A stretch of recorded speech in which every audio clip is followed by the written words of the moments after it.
This is a concept I came up with about 3 years ago that I call the ArcheDharmic compass. And compass because ultimately it's about direction. First, in finding direction through a navigation process to discover which cognitive lens aligns best with your authentic values, and then the direction you begin to take once you allow that information to begin informing your decisions. I made it to help me navigate away from what I came to realize was my performative identity, and then help me uncover or discover my authentic one.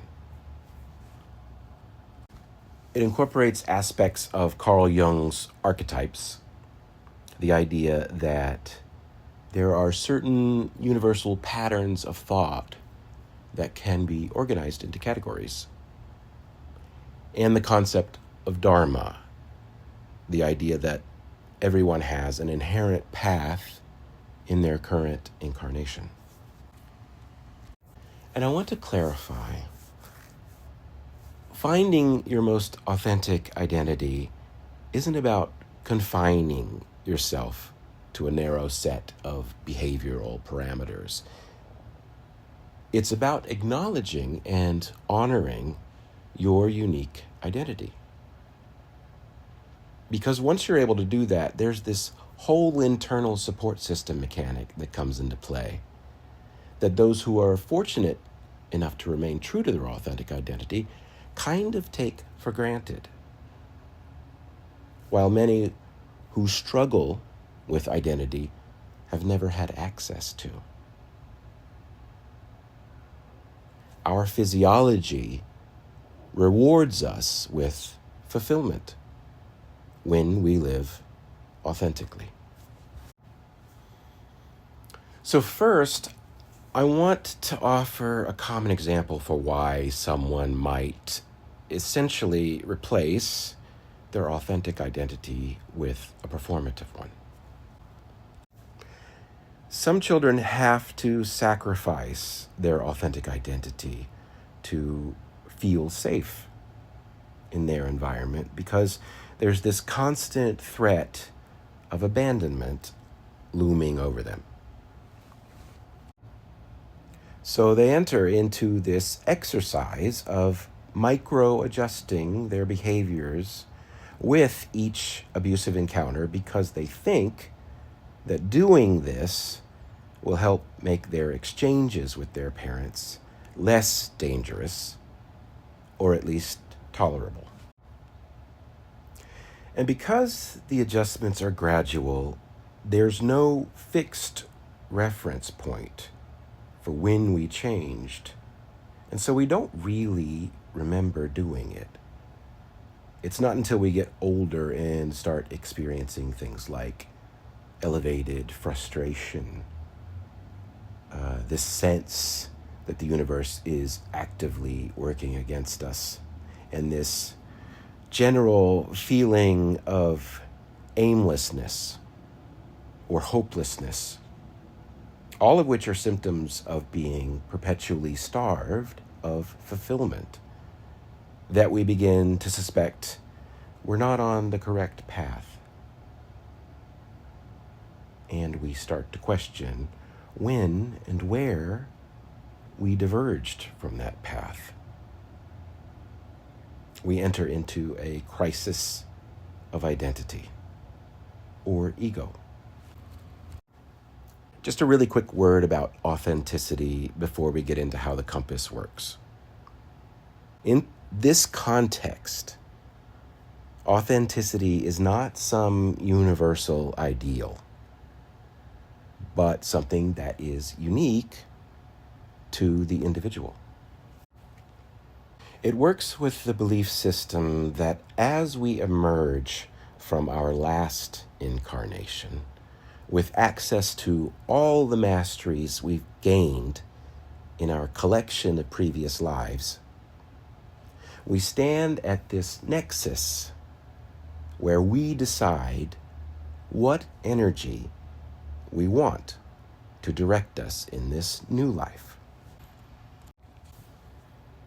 And with that energy comes its own collection of core values that become further honed as we move through the archegenesis process to emerge into one of 3 cognitive lenses available to that energy, or primal drive. Let's get started.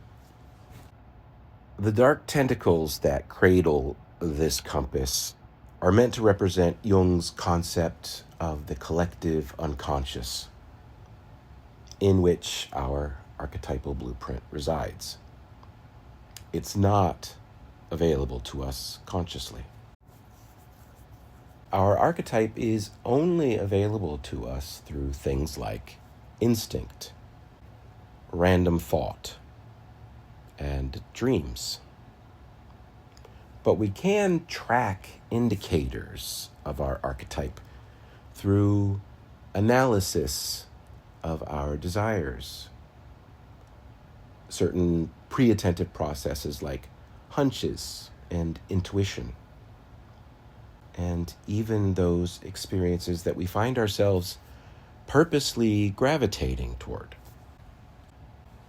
In the center of the compass is housed the entirety of our bhava chakra, or karmic wheel. And this is all of the collective experiences and masteries we've accumulated from our past lives. And it's from this seat that we decide what energy we want to explore in our next life. And we're presented with 4 doors, or primal drives: creation, aspiration, motivation, and connection. Once decided, we're born into our new life, where we immediately begin forming and reacting to experiences. Once we've gained enough of these experiences, we begin questioning and formulating answers to those questions, often with the help of those around us. And then making decisions based on our interpretation of those answers. This phase of our lives is called the archegenesis process, which is represented by this maze that starts out spanning this entire quadrant of the primal drive, but eventually narrows into one of 3 smaller mazes as we refine the navigation process through the reactive decisions we make, eventually emerging from archegenesis into one of the 3 cognitive lenses unique to that primal drive. And once we've exited the maze, we begin to funnel the energy of our primal drive through the value systems inherent to that cognitive lens. Whenever we analyze something complex, we don't do it objectively. As humans, we're not capable of pure objectivity, only greater and lesser degrees of subjectivity. And that subjectivity is directed by our cognitive lens.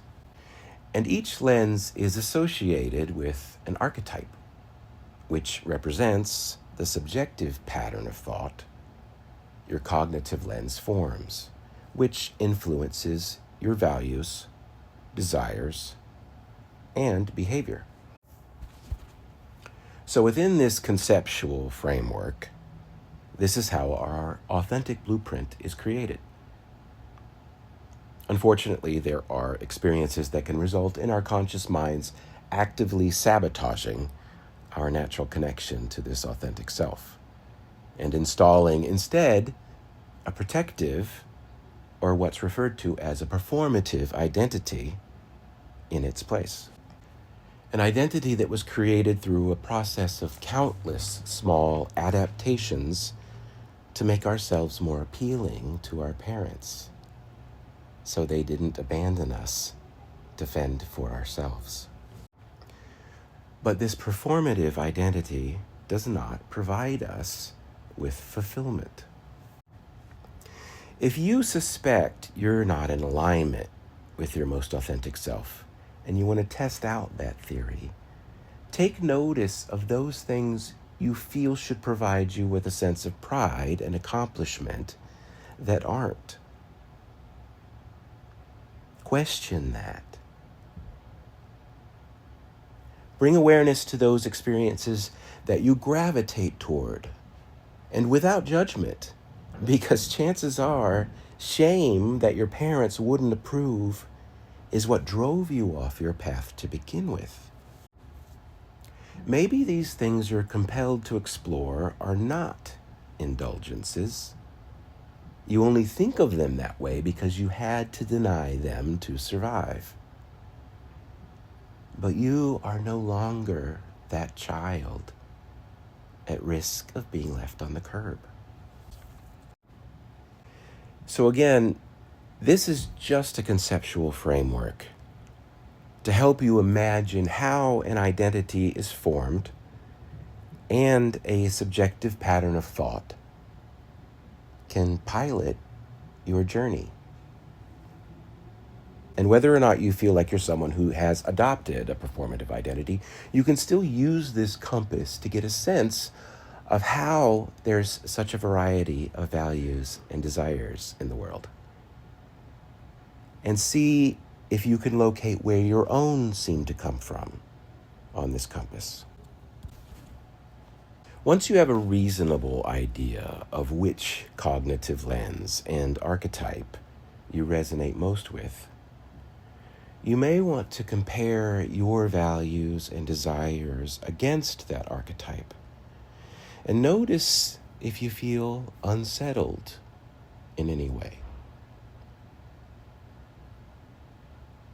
If you do, you may want to explore that.